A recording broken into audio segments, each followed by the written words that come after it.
3 years. For 3 years after a New York City tycoon claimed me as his own, I lived in a gilded cage. But the most shocking discovery wasn't the depth of his obsession. It was my own biology. In a world where such things were whispered about as mere myths, my body had somehow fused with an ABO universe. I had awakened a dormant second gender. I became an omega, and more terrifyingly, I became the only man on Earth who could get pregnant. Looking down at my slightly swollen belly 2 years ago, I didn't think twice. I faked my death, severing all ties to the man who held my leash, and ran without a backward glance. The next time we met, the rain was pouring, he had a gun pressed beneath my chin, and his obsessive predator's gaze was fixed entirely on my son. It started with a fever. Leo, my precious 2-year-old boy, had spiked a dangerously high temperature in the middle of the night. His health had always been fragile. He was born premature, the result of the immense stress and malnutrition I suffered while on the run. A simple cold could knock him out for half a month, so a fever this high sent me into a blind panic. I stood by the side of the desolate highway, the icy midnight rain soaking through my thin jacket. Leo was wrapped tightly in my arms, burning up against my chest. I frantically waved my hand, trying to hail a cab, but the suburban roads were completely dead. The silence of the night was broken only by my ragged breathing and Leo's soft, pained whimpers. After what felt like an eternity of agonizing waiting, a pair of headlights pierced the darkness. A sleek black luxury town car was speeding down the wet asphalt. Desperate, I didn't care about the danger. I rushed out into the middle of the road, throwing my body in the path of the vehicle to block it. The tires screeched, water spraying in a massive arc as the car slammed on its brakes, stopping mere inches from my knees. "Hey, watch where you're going, are you insane?" the driver yelled, rolling down the window just enough to hurl curses at me. I ran to the driver's side, shielding Leo from the rain with my body. "Please, sir, my son has a fever and I can't get a cab. He's so sick. Please, you have to help me." The driver waved me off with a look of utter disgust. "Get lost, we're in a hurry. Do you know whose car this is?" Panic tightened my throat. I glanced into the tinted back window and saw the vague silhouette of a man who radiated authority. I rushed to the rear door and pounded my fist against the glass. "Please, I'm begging you. I'll pay you 3 times the fare, 5 times. Just get us to the hospital." Maybe it was the sheer desperation in my voice, or maybe they just took pity on a drenched father holding a dying child. The locks clicked. The heavy door swung open, and without a second thought, I climbed into the leather-scented interior, clutching Leo to my chest. Thank you so much," I babbled, immediately checking on Leo's flushed cheeks. When I finally caught my breath and looked up, the words died in my throat. I found myself staring directly down the barrel of a silver handgun. Holding the weapon was Alexander Sterling. The air in the car instantly dropped by 10 degrees. The heavy, suffocating scent of dark cedar and winter storms, Alexander's alpha pheromones, flooded the small space. Alexander tilted his head, his sharp, aristocratic features illuminated by the passing streetlights. His dark eyes, usually cold and calculating, were ablaze with a terrifying mix of shock, rage, and madness. His gaze slowly shifted from my face down to the shivering toddler in my arms. "Weren't you dead?" Alexander's voice was a low, dangerous rumble that vibrated in my bones. "Faked it, huh? Going behind my back to have a kid with someone else?" He let out a dark, breathless chuckle. "You've got some nerve, Julian." I was paralyzed. I never imagined that the random car I flagged down in the dead of night would belong to Alexander, nor did I ever think I would see him again in a situation like this. To be perfectly honest, I had prayed to whatever gods were listening that I would never have to see him again in this lifetime. Leo, sensing the thick, terrifying tension in the air, stirred weakly in my arms. "Daddy," he whimpered. The sound snapped me out of my shock. I quickly lowered my head, pressing my forehead against his tiny one. The heat radiating off his skin was terrifying. I looked back up at the gun, then directly into Alexander's eyes. "Alexander, please. I'll explain everything later, I swear. Just take us to the hospital first. His fever is too high. He can't take it." Alexander scoffed, the gun not wavering a single millimeter. "Then let him die. He can go with you to the grave you supposedly occupy. Or did you actually think I'd let the bastard live, even if he recovers?" He wasn't joking. I knew this man. I knew the ruthless, cold-blooded tycoon who ruled the city's underworld and upper echelons alike. He would absolutely pull the trigger. Anxiously, I reached out and grabbed his free hand. His skin was freezing. Please, Alexander, it's not what you think. It's not! Just help me save him first, and you can do whatever you want to me. I'll explain everything. Please. Alexander stared at my hand, clutching his jaw ticking. For a long, agonizing moment, the only sound was the drumming of the rain against the roof. Finally, he lowered the gun. He kicked the back of the driver's seat. Drive. Fast. He turned his murderous gaze back to me. If you try to get out of this car before I say so, I promise you, neither of you will see tomorrow's sunrise. Leo was rushed into the emergency room the moment we arrived. The nurses took him from my arms, and before I could even take a breath to ask about his condition, Alexander's hand clamped down on the back of my neck. I was dragged out of the hospital, thrown back into the car, and driven to a place I had sworn I would never return to. Seeing the familiar wrought iron gates of the Sterling estate, I felt like I was in a dissociative daze. The towering manor loomed in the darkness like a gorgeous, terrifying prison. The past 3 years felt as if they had been completely erased, as if I had just woken up from a dream and my escape had never happened. Inside the cavernous living room, Alexander sat on the velvet sofa, one long leg crossed over the other. A lit cigarette was perched between his fingers, the smoke curling around his hardened features. In the old days, when I was full of rebellious fire, I would have just rolled my eyes, turned, and walked away. And Alexander would have taken a drag from his cigarette, grabbed my waist, and tormented me in bed for my defiance. But now I could only stand 10 feet away from him, shivering in my damp clothes, looking like a stranger, like a servant waiting for execution. Weren't you going to explain?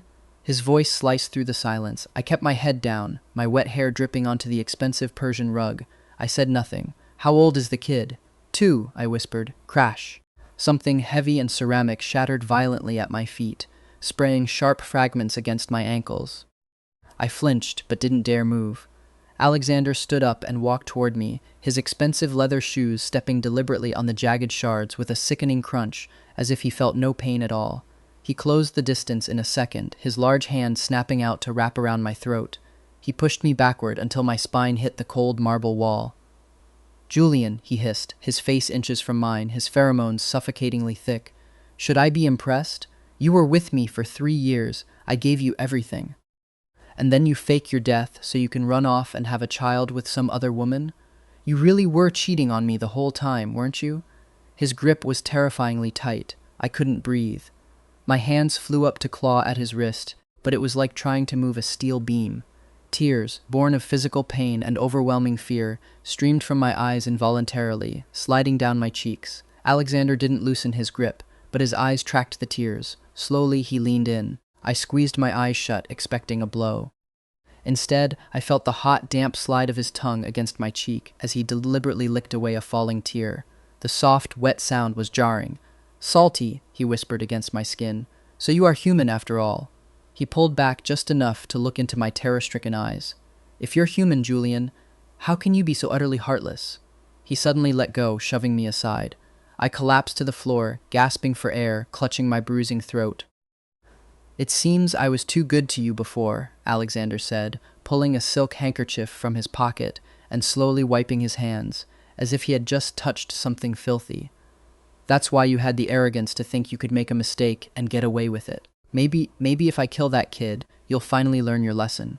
Panic exploded in my chest. I scrambled to my feet, screaming, "Don't! If you kill him, you'll regret it. You'll regret it for the rest of your life." Alexander laughed. It was a dark, hollow sound, as if I had just told the funniest joke in the world. "I'd love to kill you. Why on earth would I care about killing some bastard child you had with a bitch?"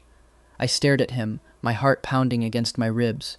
How could I forget who I was dealing with? This was Alexander Sterling, the sole heir to a political and corporate dynasty, raised with absolute unchecked power. His family's influence was so immense it bordered on mythological. In this entire city, who didn't fear the Sterling name, who didn't bow down to Alexander? "I'd love to see what exactly I have to regret," he sneered, turning away from me. I scrambled forward, ignoring the sharp pain of the ceramic shards biting into my bare soles, and threw myself in front of him to block his path. "Leo is my child," I screamed, my voice cracking, tears blurring my vision. "I gave birth to him. He's mine." Alexander stopped. He stared at me for a long second, then roared with laughter. It wasn't amused, it was unhinged. He lunged forward, grabbing the collar of my damp shirt, and slammed me against the wall again. "Nice try, Julian," he snarled, his eyes burning with chaotic fury. "I'd love to see what kind of woman could make you so fiercely protective that you'd spout such absolute garbage. Didn't you used to value your pride so much? Tell me, Julian." He leaned in, his lips brushing the shell of my ear, his voice dropping to a devastating mocking whisper.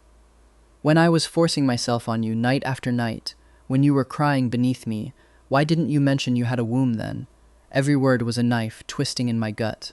He pinned me harder against the wall, pressing his heavy muscular body flush against mine.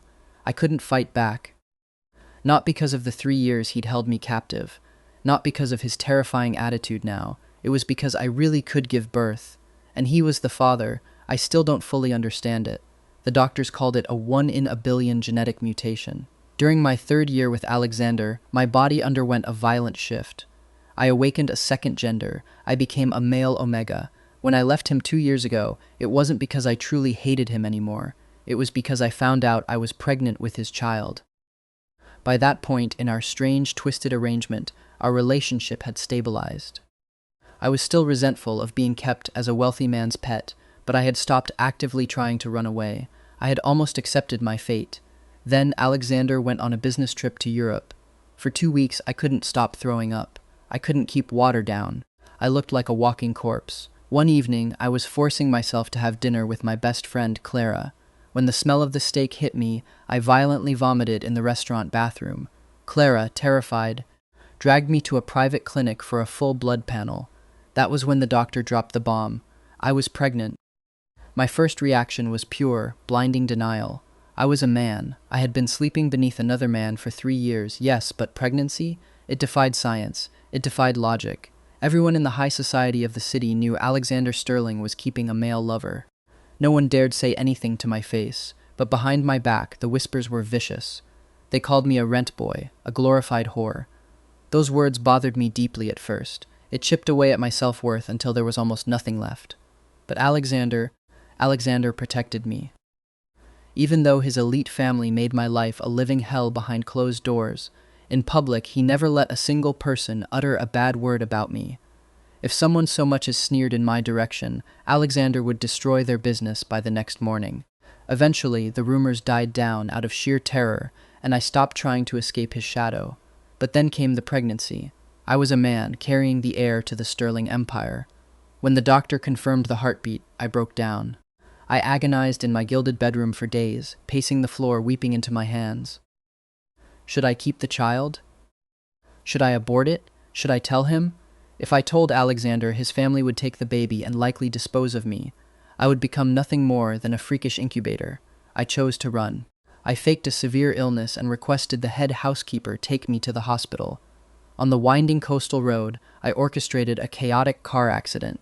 With Clara's help on the outside, I slipped away in the confusion, leaving behind a burned-out wreck and a forged death certificate. Clara hid me, helped me change my identity, and held my hand when I brought Leo into the world. "What are you crying for?" Alexander's harsh voice snapped me back to the present. I hadn't even realized I was sobbing. Tears were falling freely, tracking down my neck. "Didn't you say you gave birth to him?" Alexander mocked, his hands roaming my sides, feeling how thin I had become. "Why are you crying? Because your lie is so pathetic." I struggled against his hold, but it was useless. I really did give birth to him," I mumbled, my voice broken. Alexander, furious at my persistence, laughed again. He didn't believe a word. He grabbed my wrist, dragging me up the grand, sweeping staircase, ignoring my stumbling feet. He kicked open the door to the master bedroom, the room I had shared with him for 3 years, and threw me onto the massive king-sized bed. As his large, imposing frame loomed over me, blocking out the light, I felt like a fish pinned to a cutting board. There was nowhere to run. I lay there stiffly, trembling, as Alexander crawled onto the mattress. But instead of the violence I expected, he simply wrapped his heavy arms around me, pulling my back flush against his chest, and locked me in a crushing embrace. "Don't tell me you actually think I'm still interested in touching you," he whispered into my hair, his tone laced with venom. Then he closed his eyes, buried his face in my neck, and ignored me. The scent of his cedar pheromones wrapped around me like a heavy blanket. Soon I could hear his soft, even breathing. He was asleep. I waited in the dark for what felt like hours, my heart hammering. When I was sure he was sound asleep, I carefully, painstakingly started to untangle myself from his arms. I had to get back to the hospital. I had to see Leo, but before my foot could even brush the floor, a hand clamped around my ankle like a vice. "In such a hurry to go see that woman, are you?" His voice was teasing, but it was laced with absolute ice-cold malice. There was no trace of sleepiness. He hadn't been asleep at all. He had been waiting for me to try to escape. Alexander sat up, the moonlight catching the sharp planes of his face. He methodically straightened his sleep-rumpled shirt. "From now on, you do not leave this room without my permission. Do you understand?" My head snapped up to meet his gaze. Desperation fueled my anger. I opened my mouth to argue, but he moved faster. He reached out, grabbed the back of my neck, and pulled my face mere inches from his. "Try to run again, Julian, and I will make sure you never see your son again. I will erase him from the face of the earth." I stopped breathing. I looked into his black eyes and saw the absolute truth in them. He wasn't bluffing. I grabbed his wrist, my nails digging into his skin. "Take me to the hospital, please." When Alexander finally drove us back to the hospital, dawn was breaking. We walked into the pediatric ward. Leo was already doing much better. His fever had broken, though his little face was still terribly flushed, his breathing slightly raspy. Clara was there, sitting right by his bedside, gently stroking his hair. When she heard the door open and saw me, she practically leaped out of her chair. She rushed over, grabbing my arms, checking me from top to bottom with frantic eyes. "Oh my God, Julian, are you okay? Did he hurt you?" she whispered fiercely. I shook my head, avoiding Alexander's heavy gaze behind me. Clara knew everything. She was the only one who knew about the years Alexander had kept me. She knew my true gender dynamics. She knew I was pregnant, and she knew exactly how much emotional torment I had endured because of the Sterling family. Clara firmly believed Alexander was the root cause of all my suffering. If it weren't for him, I wouldn't have gotten pregnant. I wouldn't have been forced to fake my death, and I wouldn't have become so timid, insecure, and isolated, raising a child all alone in the shadows. As Clara stepped back, she walked right past Alexander. She didn't even glance at him, offering him zero respect. She simply pulled my hand, leading me to the bed. "Leo woke up for a bit earlier," Clara said softly, her voice full of love. "He was asking for you." I sat on the edge of the bed and stroked Leo's still warm cheek. My eyes welled up instantly. "I'm sorry, baby." "Daddy's here." As I stood there lost in thought, Leo's long eyelashes fluttered. He slowly opened his eyes, groggy and tired. He looked at Clara first. "Mommy, is Daddy here?" Alexander, standing by the door, stiffened entirely. The temperature in the room plummeted. Clara, seeing how hard it was for me to raise a child as a single father in a society that expected traditional families, had long ago offered to let Leo call her mommy. She didn't want him to feel left out at daycare. I was endlessly grateful to her for that sacrifice. She wasn't just my best friend, she was my family. Clara smiled warmly and took Leo's little hand. "Daddy's right here, sweetie. See? Right here." I forced a smile and reached out to hold his other hand. But just as my fingers brushed his, a massive force gripped my bicep. Alexander forcefully pulled me backward, completely out of the room, dragging me into the sterile hospital hallway. "Ha!" Alexander hissed, his eyes wide and manic as he pinned me against the hallway wall.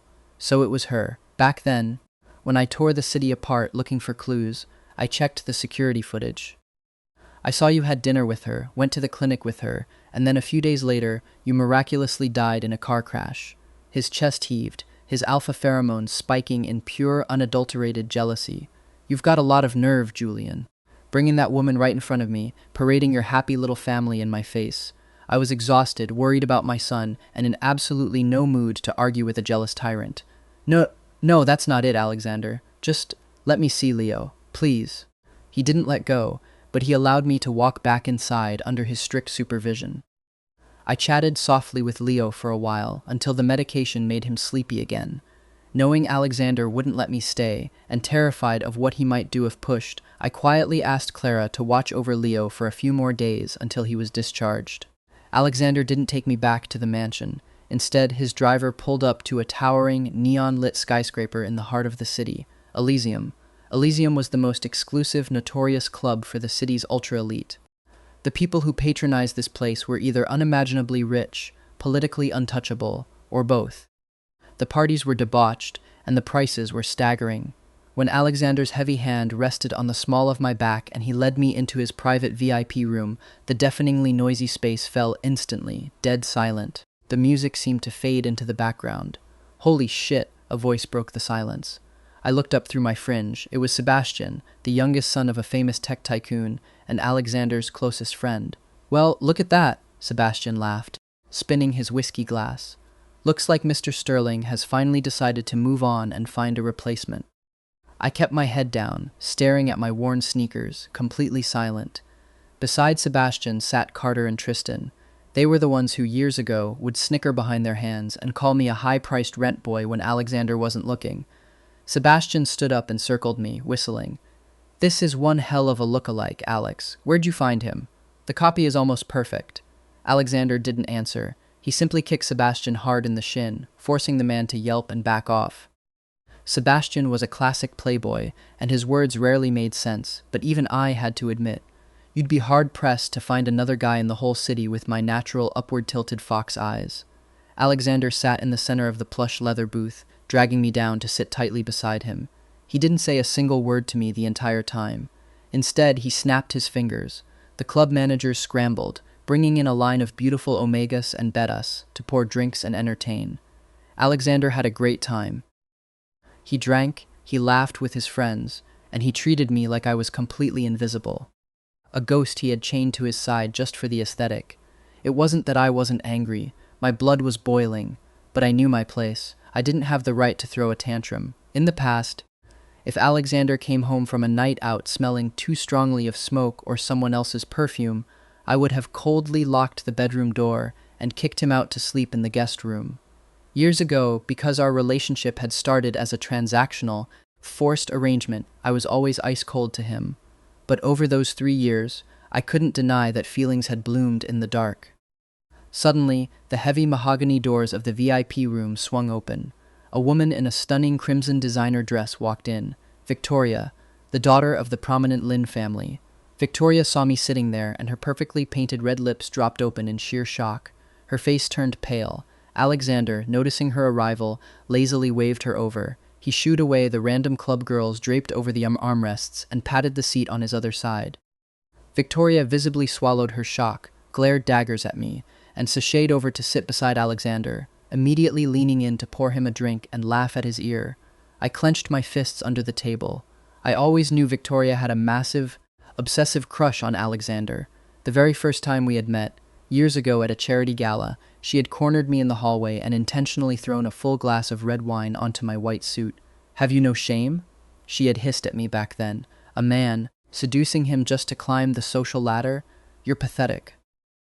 The rumors are right about you. You're just a filthy rent boy." Her words had stung so deeply, but that night a rebellious, spiteful impulse had taken over me. When Alexander had walked around the corner to see the commotion, I hadn't cried. Instead, I had grabbed Alexander by the lapels of his expensive tuxedo and kissed him fiercely, right in front of her. In the 2 months I had been with him up to that point, it was the very first time I had ever initiated a kiss outside of the bedroom. Alexander's simmering anger toward Victoria for ruining my suit had instantly vanished. A second after my lips touched his arms banded around my waist, lifting me off the ground as he took complete control of the kiss, devouring me in front of the entire hallway.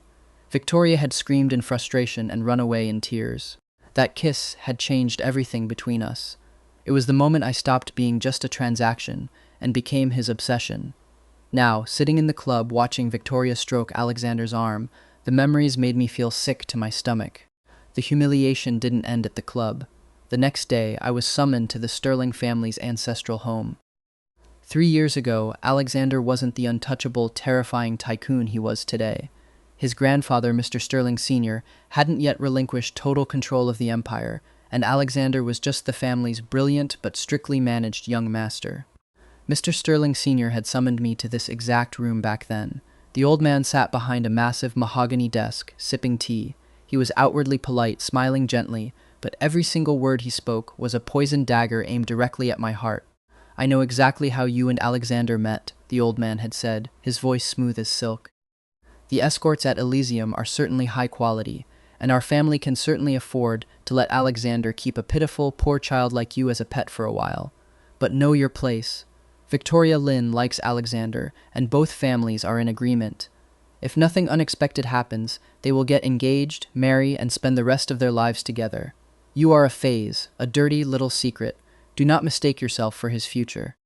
Sitting in the club the previous night, surrounded by Alexander and Victoria laughing happily, and the mocking voices of his friends, I had felt like an absolute clown. I had stood up to leave, but Alexander's hand had shot out, grabbing my wrist in a vice grip. Seeing this, Victoria had sneered. Well, what do you know? Someone with his exact face acts just like him, thinks he's so high and mighty. Is it entitlement, or are you just plain rude, boy? Sebastian and the others chimed in, laughing cruelly. Alexander, this little pet isn't trained well enough. You need to put him on a tighter leash. I had looked down at the hand Alexander had wrapped around my wrist. I told you, Alexander had warned softly. You don't leave without my permission. It's late, I had said, my voice eerily calm. Leo can't sleep if I'm not there. With a violent jerk, I had shaken off Alexander's hand and walked out the door, completely ignoring his explosive roar of rage and the sound of shattering glass that followed me down the hall. To my surprise, he hadn't killed me. Instead, Alexander had followed me to the hospital, his face like a thundercloud. Clara had been with Leo all day, so I told her to go home and rest. As she grabbed her purse, she shot Alexander a look of pure, unadulterated venom before walking out. Leo, sitting up in bed, had pointed his chubby finger at the terrifying man looming in the doorway. Daddy, who is that? This is the uncle who helped us, I said smoothly, not missing a beat. He gave us a ride to the hospital. Leo smiled, his big eyes shining. Thank you, uncle. Alexander stared at the boy, his son, with an unreadable expression. The next morning, Leo was officially discharged. As we packed his little superhero backpack, Leo tugged on my sleeve. Daddy, aren't we going home? To our apartment? Before I could answer, Alexander turned around, crouching down to be eye level with the toddler. Don't you like it here at my house, Leo? Leo, oblivious to the hostage situation, nodded enthusiastically. I like it. Your house is so big and pretty. It has a giant garden. Daddy, are we going to live here from now on? No, I blurted out immediately. At the exact same time, Alexander said, yes. Alexander and I locked eyes over the toddler's head. He didn't say a word, but the dark, possessive promise in his gaze was crystal clear. You are never leaving again. The uncle invited us to stay here for a while, I forced out, my heart sinking into my stomach. Yay, thank you, uncle!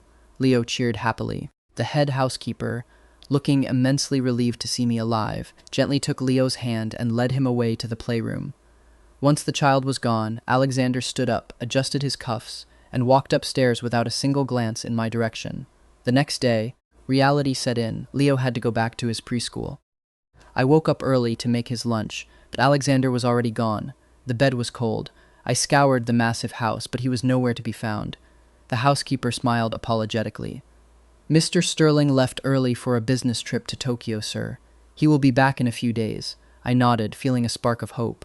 After feeding Leo his oatmeal, I grabbed my coat, ready to walk him to school and formulate a plan. But as I reached the massive double doors of the foyer, 2 burly security guards stepped in my path. Mr. Sterling has given strict instructions, the driver said, stepping up to take Leo's backpack from my frozen hands. We will personally escort the young master to and from school. You are to rest at home, sir. You are not permitted to step foot beyond the gates. I stood there, the blood draining from my face. Alexander was dead serious. I was once again a prisoner in his fortress, but I had to get out. I had a life now. I had a business. During the years on the run, Clara and I had started a boutique studio together, specializing in custom high-end formal gowns. I had majored in fashion design in college, but my life had imploded before I could graduate. My parents' company had gone violently bankrupt. Crushed by debt and scandal, they both committed suicide, leaving me with nothing but loan sharks breathing down my neck. I had to drop out and work myself to the bone just to survive, which was exactly how a desperate, starving kid like me ended up crossing paths with a predator like Alexander Sterling. Because I faked my death before I could graduate, I had no degree. No diploma, a fake ID, and a face known to every powerful, dangerous person in the city. I didn't dare show my face in the corporate world to look for a job. Instead, to make a living and buy Leo's expensive premature baby formula, I started doing freelance design work online under the pseudonym Whisper. My sketches caught fire. Later, Clara, who had the business acumen, found my work and asked if I wanted to partner up to open a physical studio. I immediately agreed. We had just landed a massive make-or-break order for a society wedding, and I desperately needed to get back to the drafting table. After hours of pacing, I managed to find a blind spot in the garden cameras and slipped over the back wall. But the second my feet hit the pavement outside the estate, my burner phone rang. "Julian, go back inside." I gripped the phone tightly, my knuckles turning white. No wonder my escape had been so ridiculously easy. He was letting me think I had won, just to pull the leash. He was watching my every move through the city's surveillance network. "I have to work, Alexander," I pleaded, staring at the camera mounted on the street lamp. Alexander let out a cold, mocking laugh, the sound crackling through the receiver as if I had just told the funniest joke. "Your work? Do I need to remind you what your actual job is? What did you forget, just because I'm out of the country?" His words were a physical blow. They instantly dragged me back to our first year together. I had been forced to accompany him to Elysium. Sebastian and his sycophantic crew were there. After nursing a glass of champagne, I grew exhausted by the toxic environment and retreated to a quiet corner of the booth. Suddenly, the door flew open, and a tearful female beta walked in. She was one of Sebastian's recent flings, an assistant at his company. It seemed Sebastian had dumped her via text, and she had bypassed security to beg for him back. Sebastian shoved her to the plush carpet like a piece of garbage. He stood over her, condescendingly tilting his glass, and poured expensive red wine directly over her head. "When I bought you a purse and took you on, I told you it was just for fun," Sebastian sneered. "When I'm bored and done with you, do I really need to give a whore a reason?" The woman was sobbing miserably, the wine staining her clothes like blood, but she still crawled forward, clinging to Sebastian's pant leg. "But I'm your assistant. You can't just fire me and abandon me. You need me." Sebastian kicked her off with a look of utter disgust. "You're a bullshit assistant. If we're talking about your actual, real job description, wasn't it just warming my bed?"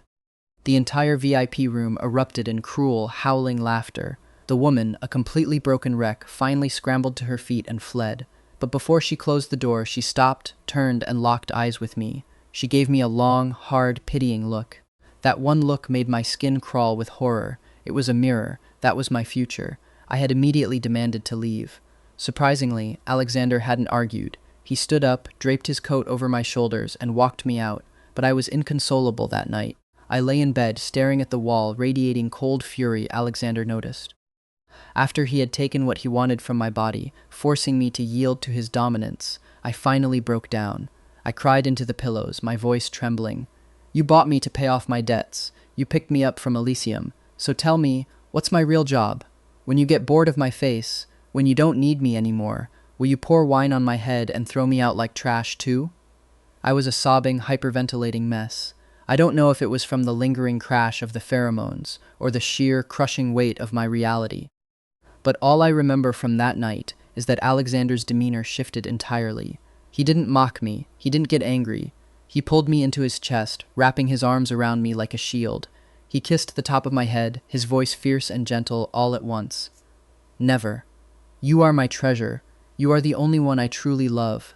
Even though neither of us ever spoke those vulnerable words again in the daylight, I had heard them, and a pathetic, foolish part of my heart had believed them. Now, standing on the sidewalk 3 years later, listening to him mock my career, the memory tasted like ash. I was silent for a long time. Finally, I turned around and walked back through the iron gates. I had no choice. I was trapped. Defeated, I called Clara and begged her to bring my sketch pads, fabrics, and sewing equipment to the mansion. When she arrived at the gates, she handed me the heavy boxes. We stood there, separated by the wrought iron bars like a prisoner and a visitor. "So, this is your plan from now on?" Clara asked, her eyes full of worry. "You're just going to let him lock you up again?" I didn't know how to answer. I looked down at my hands. "Julian," she whispered fiercely, "don't you dare forget all the suffering he put you through. Don't forget why you ran." I forced a bitter, hollow smile. "I remember, Clara. I remember everything." Carrying the boxes inside, I walked up the grand staircase. My feet instinctively carried me past the master bedroom, up to the secluded third floor. I used to have a private art studio up here. Alexander had built it for me when he discovered I liked to paint. I hesitated, my hand hovering over the brass doorknob, before pushing it open. I gasped. The room was exactly as I had left it 2 years ago. Not a single thing had been touched.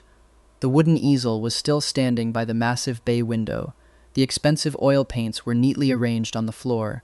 Even the wooden palette, smeared with the chaotic mix of colors I had abandoned the day I ran away, was fully dried but lying right on the stool where I had left it. The room was pristine, dust-free. It had been meticulously cleaned and preserved like a museum exhibit. Like a shrine, a lump formed in my throat. I sniffled, violently wiping my eyes, and set up my sewing machine. I threw myself into the work, desperate to drown out the confusing swirl of emotions in my chest. I don't know how late I worked, but when my back began to cramp, I looked out the window. The sky was pitch black. Panic spiked. Leo still wasn't back from his afternoon playdate. I yanked out my phone and dialed the number connected to Leo's kid-friendly smartwatch. Ring.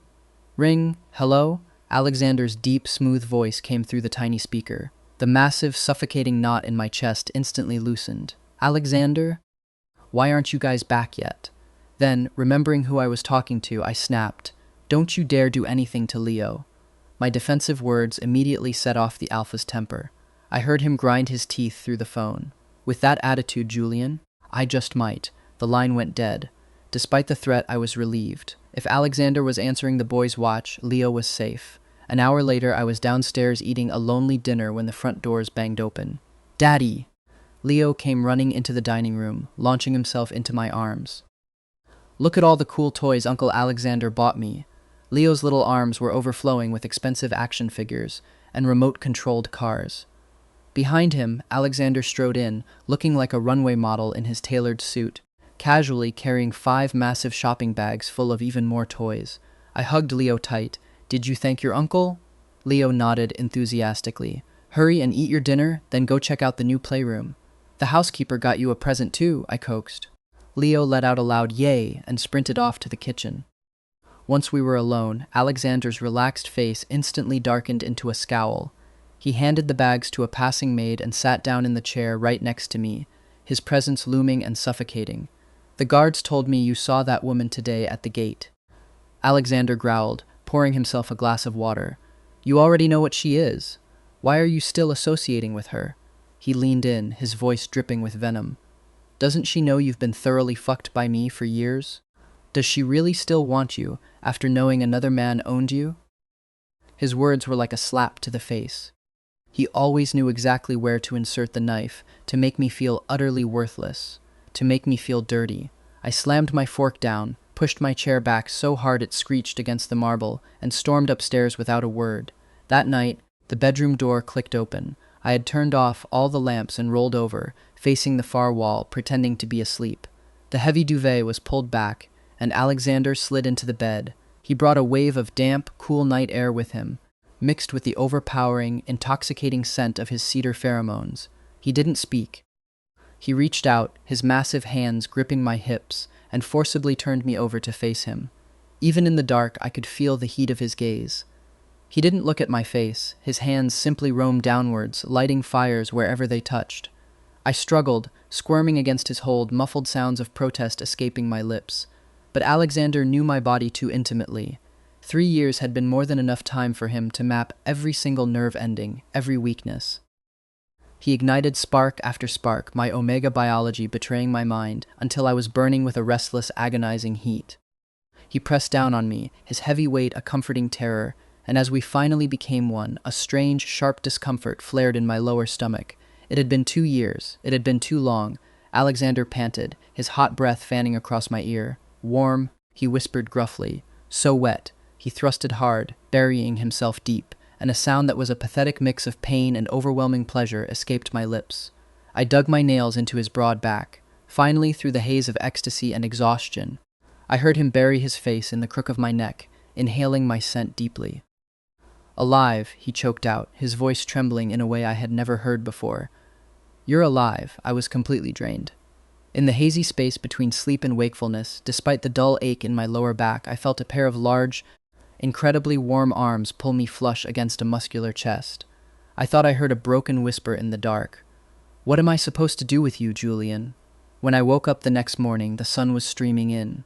Alexander was already dressed in a crisp white shirt and suit pants, standing by the mirror, struggling to tie a deep blue silk tie. Seeing I was awake in the reflection, he turned and walked over to the bed, the tie dangling from his hand. He held it out to me. "You do it," I sighed. Following the principle of when in Rome, do as the Romans do, I sat up on my knees, the sheets pooling at my waist, and took the silk fabric. I expertly looped it around his collar, tying a perfect Windsor knot in seconds. Alexander looked down at the immaculate knot, raising an eyebrow. Years go by on the run, and your tailoring skills actually improve. I scratched the back of my neck, looking away. I couldn't help it.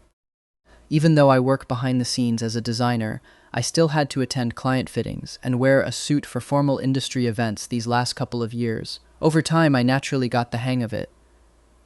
Alexander mused. Looks like Clara isn't all that great of a partner after all, if she made you do all the heavy lifting. I frowned, not understanding why he was suddenly bringing up my best friend again. Then he leaned in, his eyes narrowing dangerously. "Tell me, Julian, why haven't you two gotten married?" My breath hitched. "You had the sheer guts to fake your death and cheat on me with her," Alexander sneered softly. "You played house for 2 years. What's stopping you from putting a ring on her finger?"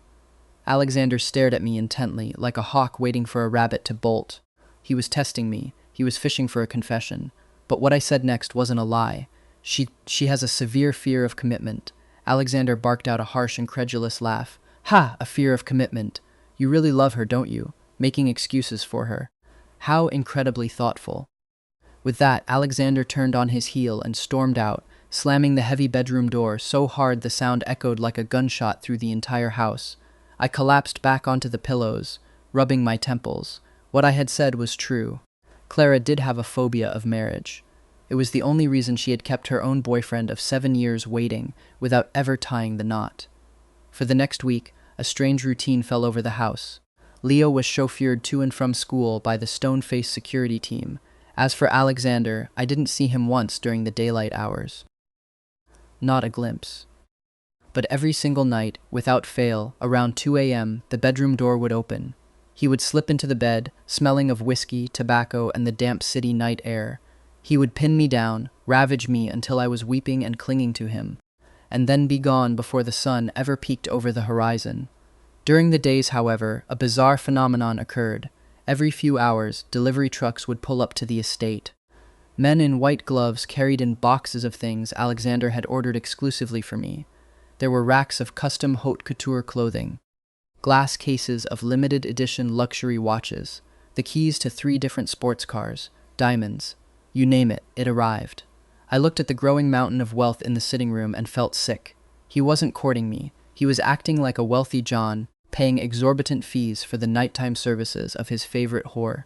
By the end of the week, the massive custom gown for Clara's client was finally finished. I called her to come to the gates to pick it up. When she arrived, she looked completely unrecognizable. Clara, usually a vibrant, fiery woman who commanded every room, looked utterly drained. Her eyes were swollen, with dark purple bags dragging down to her cheekbones. Her hair was a rat's nest, and her usual sparkling energy was entirely extinguished. I dragged the heavy garment bag through the gates and rushed to her. "Clara! Oh my God, what's wrong?" At my words, she looked up, and her eyes instantly welled with fresh tears. "He cheated on me, Julian," she sobbed, collapsing against my chest. I caught her, stunned. I had never seen her so broken. She wasn't wearing an ounce of makeup. Her designer clothes were wrinkled, and she smelled faintly of cheap alcohol. I never thought he would do this," she cried, her voice hoarse and shattered. The he she was talking about was her boyfriend. They had been together for 7 years. They were high school sweethearts. They went to prom together, graduated college together. Everyone in our circle thought they were the golden couple who would inevitably get married. When I had asked Clara in the past why they hadn't tied the knot, she had smiled softly and said, "He knows I have a phobia of marriage because of my parents' divorce, so he doesn't pressure me with proposals. We're just taking it slow. He's so patient." At first, I thought it was incredibly romantic, but over time, when I saw how he looked at other people, it started to feel strange. I couldn't put my finger on why. It wasn't until today, Clara hiccuped, clutching my shirt, that I realized he was using my fear as an excuse. He dragged things out for 7 years because he never actually wanted to marry me, but he was too much of a coward to break up. He's been sleeping with his secretary for a year, Julian. A whole year. Clara was crying so hard her knees buckled. I had to hold her up. After helping her load the expensive gown into the trunk of her SUV, I couldn't just let her drive off alone. I told the guards I was going with her, and when they moved to block me, I threatened to shatter every window in the mansion if they didn't back down. Reluctantly, a tail car followed us. I drove Clara to a secluded, high-end bar downtown. We booked a private, soundproof VIP room. She immediately grabbed a full bottle of tequila and started chugging it straight from the neck. I tried to drink with her in solidarity at first, but the burn of the alcohol made my stomach churn violently. I couldn't keep up, so I just ended up holding her hair back and trying to get her to slow down. Around 10 p.m., the heavy door to the private room swung open. Alexander stood in the doorway, practically radiating lethal intent. He looked at the scene in front of him. Clara had decided that tonight was going to be a wild night to forget her ex. She was wearing a tiny, scandalous slip dress. I was currently leaning in very close to her on the leather sofa, my hands on her shoulders, desperately trying to wrestle a shot glass out of her grip. To an outsider, it looked incredibly intimate. Alexander's eyes instantly flashed a violent, predatory red. He crossed the room in 2 massive strides, grabbed the back of my collar, and yanked me off the sofa with enough force to snap my neck. Without a single word, he began dragging me out of the room by my arm. "Alexander, stop! Let go of me!" I shouted, stumbling over my own feet. "Clara, we can't just leave Clara here like this. She's wasted." Alexander ignored me, his jaw locked tight, his strides eating up the hallway carpet. "You've got it all wrong," I yelled, fighting against his iron grip. "I was just keeping her company. At least have your men take her home safely." Alexander threw open the back door of the club and practically hurled me into the passenger seat of his waiting car. He slammed the door, marched around to the driver's side, and slammed his foot on the gas. The tires shrieked as the car peeled out into the street. The acceleration threw me back into the seat. We were flying down the damp city streets at a terrifying speed, weaving recklessly through traffic. "Are you insane?" I screamed, gripping the handle above the door as we narrowly missed a delivery truck. "You're trying to get us killed!" Alexander finally eased off the accelerator, his chest heaving, his knuckles white on the steering wheel. "She just broke up with her boyfriend of 7 years, I panted, trying to calm my racing heart. She was devastated. I was just there for her. She came to pick up the gown this afternoon, and that's when I found out. She wanted to drink to forget, and I was worried she'd do something stupid, so I stayed with her." Alexander slowly pulled the car over to the side of the deserted road. He threw it in park and slowly turned his head to stare at me. His eyes were burning with a terrifying dark fire. He let out a low, menacing sneer. "You two really have a unique, fascinating way of showing your deep, eternal love for one another." "Are you crazy?" I snapped, my own temper finally boiling over. "We are best friends." Nothing more. "Best friends?" Alexander roared, leaning over the center console, his scent suffocating. "The kind of best friends who have a fucking baby together? I've told you 1,000 times!" I screamed back, tears of frustration stinging my eyes. Before I could think, my hand flew up and I slapped him hard across his face. Smack. The sound echoed sharply in the small cabin of the car. "I am the one who gave birth to Leo," I sobbed. "He calls her mommy because he goes to a normal daycare. Because I didn't want him to be bullied and made fun of by other kids for having 2 dads, or for his father being a freak of nature. That is the only reason." Alexander froze. His head was turned to the side from the force of the slap. Slowly, terrifyingly, he pressed his tongue against the inside of his cheek where I had hit him. I saw his prominent Adam's apple bob as he swallowed. He turned back to me, his dark eyes narrowing into dangerous, predatory slits. He didn't say a word. He just turned forward, put the car back in drive, and merged onto the road, driving at a completely normal, agonizingly slow speed all the way back to the mansion. The silence in the car was heavier than a grave. As soon as we walked through the massive front doors, the head cook, Mrs. Higgins, saw us and immediately waved me over with a warm smile. "Just a moment, Mr. Julian. I'll bring you your soup right away." She hurried out of the kitchen, carefully carrying a steaming porcelain bowl of fresh fish soup, chatting happily as she walked. The master called ahead, Mrs. Higgins smiled, gesturing to Alexander, who was shrugging off his coat. "He said you were out drinking on an empty stomach, and that you might feel sick, so he had me prepare this restorative soup for you. Please, sit and try it." See if it's the exact same recipe as you remember from 3 years ago. Drink it while it's hot. She was the same sweet cook from years ago. She knew I had always preferred lighter, delicate flavors. She placed the beautiful bowl on the dining table in front of me, but the very second the lid was lifted, the rich, pungent smell of the boiled fish hit my nose. My stomach violently rolled. All the blood drained from my face. I slapped a hand over my mouth, gagged loudly, and bolted away from the table, sprinting down the hall toward the first-floor bathroom. Alexander froze mid-step. The coat slipped from his fingers, hitting the floor. Without a second thought, he ran after me. Mrs. Higgins stood at the table, terrified, wringing her apron. But I always remembered his taste perfectly. I swear the fish is fresh. It shouldn't be like this. I threw myself over the toilet, retching violently. There was nothing in my stomach but a little bit of the alcohol I had sipped earlier. I dry-heaved until my throat was raw and my eyes were streaming with tears. Alexander burst into the bathroom. His face was ghostly pale. He dropped to his knees on the cold tile beside me, his large hands immediately rubbing soothing circles into my back. "Breathe, Julian. Just breathe," he murmured, his voice trembling with sheer terror. Once the wave of intense nausea finally passed, I collapsed against the wall, panting. I looked at Alexander, seeing the genuine fear in his eyes, and a fresh wave of anger washed over me. I jabbed my elbow hard into his stomach and angrily pushed him out of the bathroom, slamming the door in his face and locking it. I slumped against the locked door, sliding down to the floor, pulling my knees to my chest.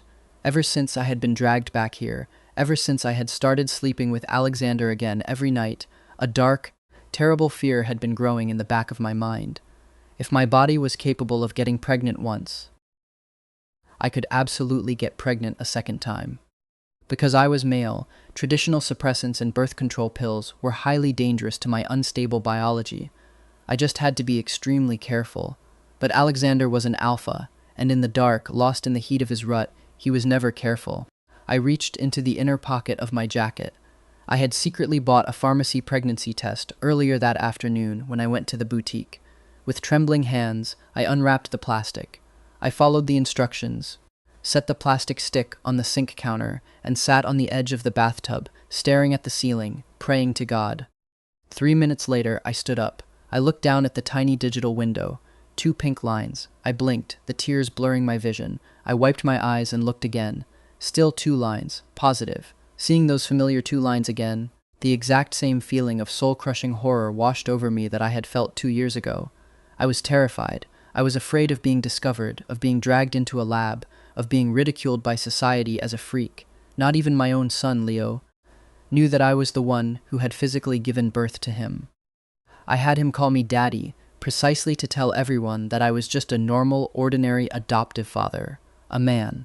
While I was standing there, frozen in terror, trying to figure out if I could somehow climb out the tiny bathroom window, a metallic click echoed through the room. The doorknob turned. Alexander had unlocked the door from the outside with the master key. When the door swung open and I saw his towering frame, my first instinct was pure panic. I lunged toward the trash can to throw the test away, but Alexander was faster. His reflexes were terrifying. He stepped forward, his large hand snapping out, and snatched the plastic stick right out of my trembling fingers. He looked down at it. A long time passed. It felt like hours. The silence in the bathroom was so profound, so absolute, that I thought the blood in my veins had literally frozen solid. Alexander stared at the 2 pink lines. He didn't blink, he didn't breathe. Slowly he lifted his head. His dark eyes met mine. "You're pregnant." His voice was a fragile, barely audible whisper. I pressed my back against the cold tiles, defensive and terrified. I didn't say anything. Alexander looked at the test again, and then back at me. A bizarre, choked sound escaped his throat. "So, you and Clara, you really are just friends. I was so furious I saw red." I raised my hand, fully intending to slap him across the face a second time. Was this really the time to be asking about my platonic relationship with Clara? Shouldn't he be asking how this was scientifically possible? Why there were 2 lines? Why the man he had bought 3 years ago was a biological anomaly? Why I was a monster? But before my hand could connect with his cheek, Alexander caught my wrist mid-air. He didn't twist it. He didn't hurt me. Instead, he pulled my hand down, brought my knuckles to his lips, and gently, reverently kissed them. He took a step forward, closing the distance between us. He lowered his head, pressing his warm forehead against mine. I could feel him trembling. The terrifying, ruthless tycoon was shaking like a leaf. "Can I?" Alexander's voice cracked. "Julian, can I touch your stomach?" I hesitated for a moment, my heart pounding in my throat. Slowly, I nodded. What I expected was a hand resting on my waist. What I didn't expect was for Alexander Sterling to drop heavily to both knees right there on the bathroom tile.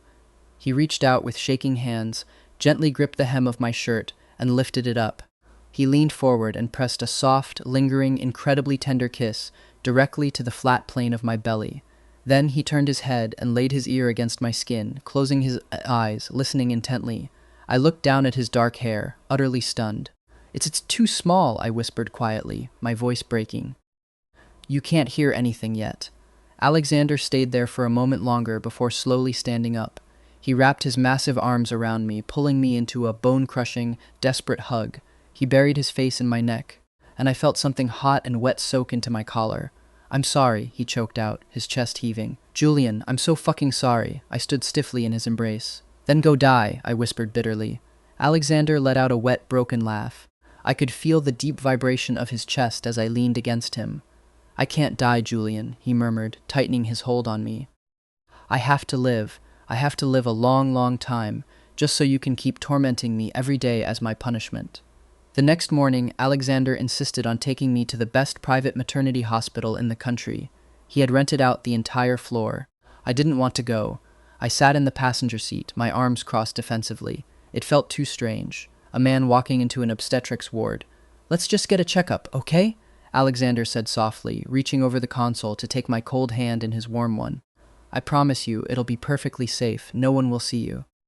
The doctors are sworn to absolute secrecy on pain of death. Don't you want to know how the baby is doing?"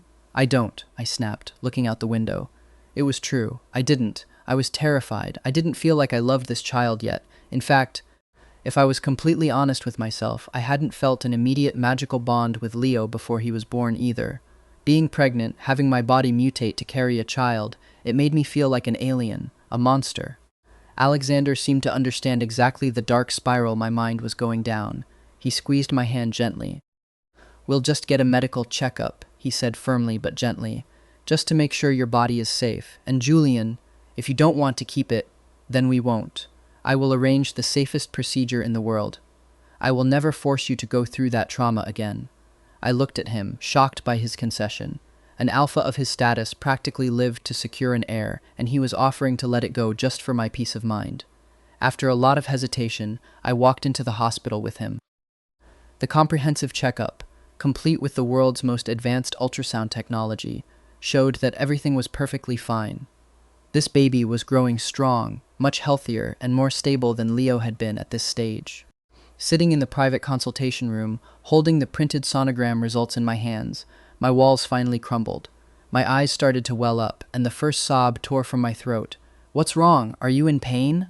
Alexander panicked, immediately dropping into the chair beside me and pulling me into his chest. "It's okay, baby, don't be scared. I'm right here." He held me tightly, patting my back gently as if comforting a small, frightened child. Leo's condition was so bad back then.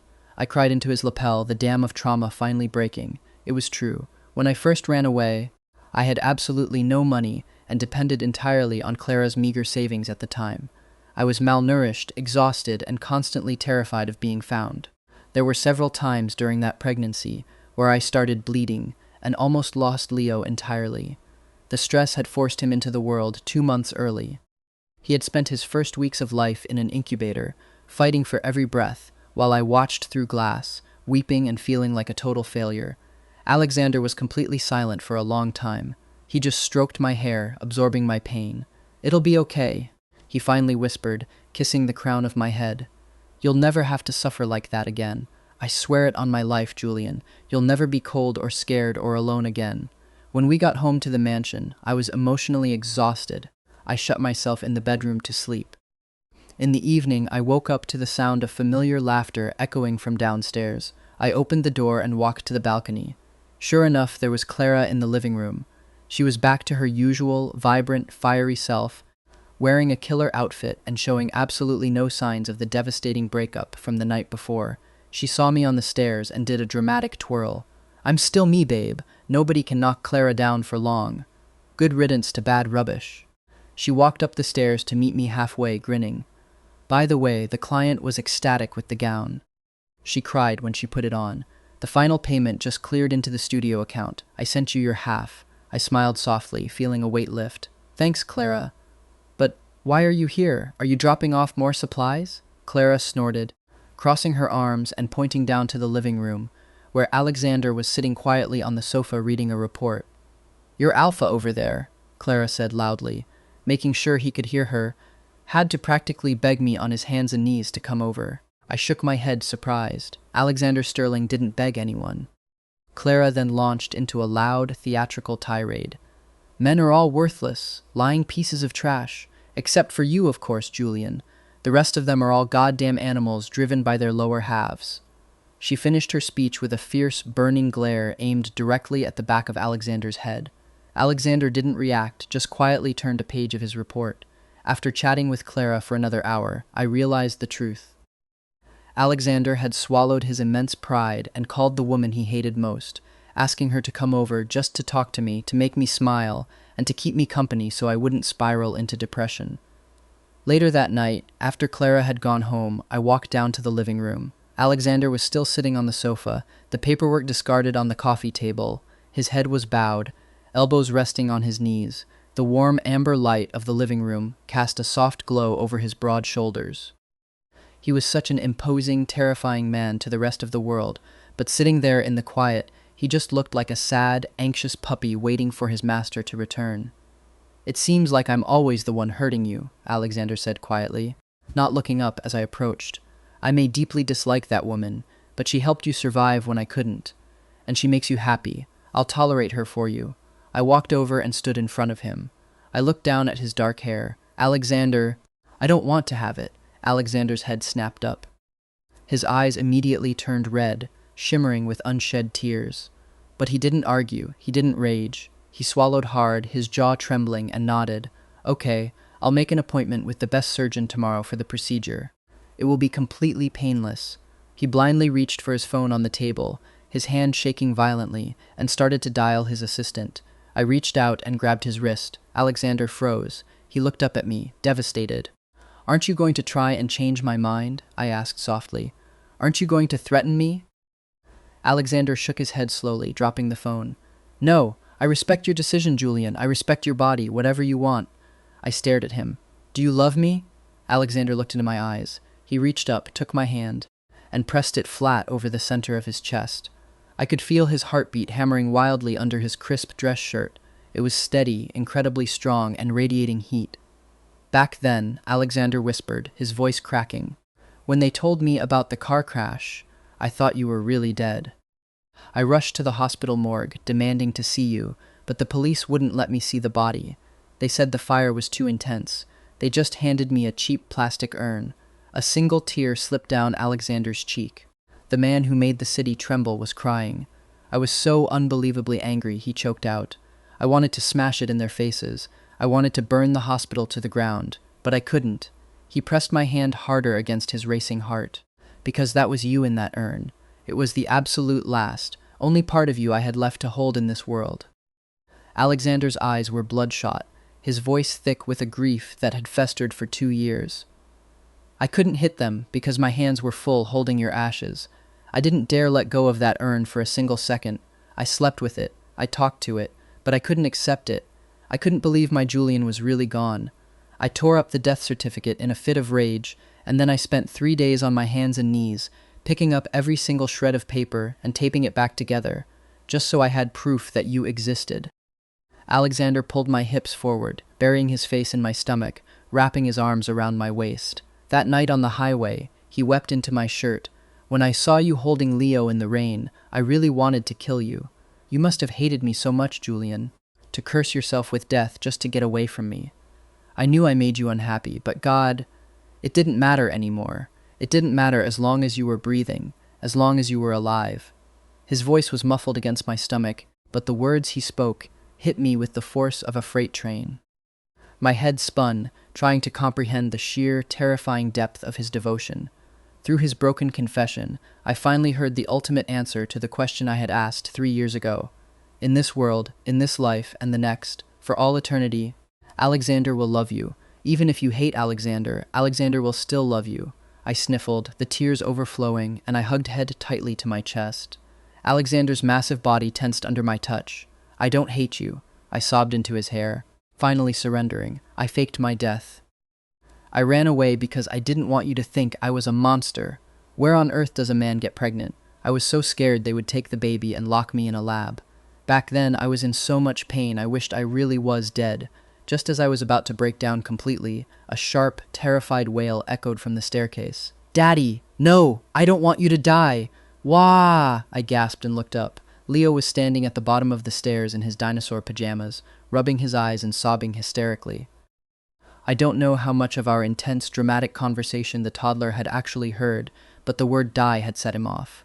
"Daddy's not a monster!" Leo wailed, running across the living room on his chubby little legs. "Daddy is Daddy, Sniffle!" I didn't know if Leo even understood the context of what a monster was, but his innocent, fiercely protective words comforted the deepest, most broken part of my soul. Alexander immediately let go of my waist, wiped his face, and scooped the sobbing toddler up into his massive arms, settling Leo on his broad hip. "Leo's right," Alexander said, his voice thick but remarkably steady. He looked at me, a soft, beautiful smile breaking through his tears. "Daddy is just Daddy, and Daddy is perfect." That night, for the first time in 2 years, the three of us slept in the same bed. Leo curled up securely between Alexander and me, his little hands clutching both of our shirts. Lying in the dark, listening to the synchronized breathing of my alpha and my son, I made my final decision. I was keeping the baby. The next morning, the heavy gloom that had suffocated the mansion for weeks completely lifted. I was standing by the mirror, getting dressed to go for a more detailed ultrasound appointment, when I opened the bedroom door and heard Leo's giggling voice coming from the hallway. "Big Daddy, catch me!" I froze. I peeked around the corner. Alexander was chasing Leo down the hall, both of them laughing uproariously. I leaned against the doorframe, crossing my arms. "Excuse me, why does he get to be Big Daddy?" Alexander stopped, scooped Leo up, and shot me a deeply smug, arrogant look. Leo giggled, pointing a chubby finger at me. Suddenly, looking at the two of them, the terrifying tycoon and the tiny boy who shared his exact dark eyes and arrogant grin, I wasn't angry anymore. I couldn't be. With the confirmation that I was pregnant again, Alexander immediately shifted into full dictator mode. He started aggressively planning a massive society-shattering wedding. "It's not even legal in this country for two men to marry," I argued, tossing a fabric swatch onto the table. "Why go through all the bother of a ceremony?" Alexander was sitting at his desk, furiously flipping through a massive stack of elite venue photos provided by the city's most expensive wedding planner, looking profoundly dissatisfied with all of them. Hearing my words, his head snapped up. He looked at me with an incredibly wounded, dramatic expression. "Are you really not going to let me be seen in public with you? You're going to hide me away, my great famous designer?" Before I could respond, Leo puffed out his cheeks, crossed his little arms, and mimicked his father perfectly. "Yeah. Are you really not going to let Big Daddy be seen in public, Daddy? That's so mean." I took a sharp, aggressive bite of the apple in my hand to stop myself from laughing. Ever since that night in the living room, the two of them had become completely inseparable, conspiring against me at every turn, and terrifyingly, Leo was starting to adopt all of Alexander's bossy mannerisms. Later that week, I finally confessed to Alexander that I was the anonymous internet designer known as Whisper. Alexander just smirked and pulled me onto his lap. "I already knew, Julian. Who do you think commissioned that $250,000 gown from Clara's studio for his grandmother?" I gaped at him, realizing he had been secretly funding my business the entire time I thought I was independent. The following Sunday, Alexander drove us back to the main Sterling ancestral estate. Mr. Sterling Sr. was much older now, his health had declined, and Alexander held absolute, unquestionable power over the entire family syndicate. The entire board of directors and the extended family had to bow to his whims. When Mr. Sterling Sr. sat in his wheelchair and saw me walk through the doors, his face remained neutral. "Long time no see, Julian. You're as handsome as ever." I pressed my lips together, remembering the old man's cruel insults from years ago, and said absolutely nothing. Alexander nudged Leo forward gently. Leo, go say hello to your great-grandfather. Leo ran out from behind Alexander's long legs, completely fearless, and flashed a brilliant smile. Hello, Grandpa? The old man's eyes widened, instantly softening at the sight of the sterling bloodline staring back at him. Before dinner was served, Alexander and his grandfather retreated into the heavy oak-paneled study. They talked behind closed doors for over half an hour. When they emerged, the atmosphere had completely shifted. Mr. Sterling Sr. seemed to tacitly, almost fearfully, accept my permanent presence in the family. He spent the entire evening being especially affectionate and doting with Leo, feeding him expensive sweets. It wasn't until weeks later that Sebastian drunkenly spilled the beans to me. Alexander had told his grandfather everything, about my omega biology, about the new baby, and he had delivered a chilling threat. Don't ever try to get rid of him again, Alexander had told the old man. If you chase him away, or if anyone in this house disrespects him, I will burn the Sterling Empire to the ground and dance in the ashes. You have a beautiful great-grandson now, and you might have more in the future. Just shut your mouth and enjoy your retirement. I was shocked when I heard it, but as I watched Alexander gently tucking Leo into bed that night, a profound sense of warmth spread through my chest. He had gotten my revenge for me. He had secured our absolute safety. Months flew by in a blur of pampering, overfeeding, and Alexander hovering over me like a paranoid bodyguard. Finally, the day came. Because of my unique anatomy, the delivery had to be a carefully scheduled, highly monitored C-section. I was terrified as the anesthesia took hold, but Alexander held my hand the entire time, his face pale behind his surgical mask, whispering promises against my temple. When the sharp, beautiful cry of our newborn baby girl finally filled the sterile operating room, the surgical team breathed a collective sigh of relief. But I later found out something that shook me to my core. On the exact same day I was having my C-section, right after the baby was safely delivered, Alexander had walked into an adjoining operating room. He underwent a permanent vasectomy. When the nurses had finished cleaning our beautiful daughter and brought her over, Alexander didn't even look at the baby first. He ran straight to the side of my recovery bed. He grabbed my weak, trembling hand, his eyes overflowing with tears of sheer relief. You worked so hard, Julian, he whispered, kissing my knuckles, my forehead, my lips. You were so brave. I love you. I love you more than life itself. I managed a tired, hazy smile. I squeezed his hand back with whatever little strength I had left. Through the drug-induced blur, I looked toward the door and saw Clara holding Leo, whose big brown eyes were red from crying in worry for me. I looked back up at the terrifying, ruthless tycoon who had moved heaven and earth, who had altered his own body permanently to ensure I would never have to suffer the pain of childbirth ever again, just so he could keep me safely by his side. I love you too, Alexander, I whispered softly. I love you all.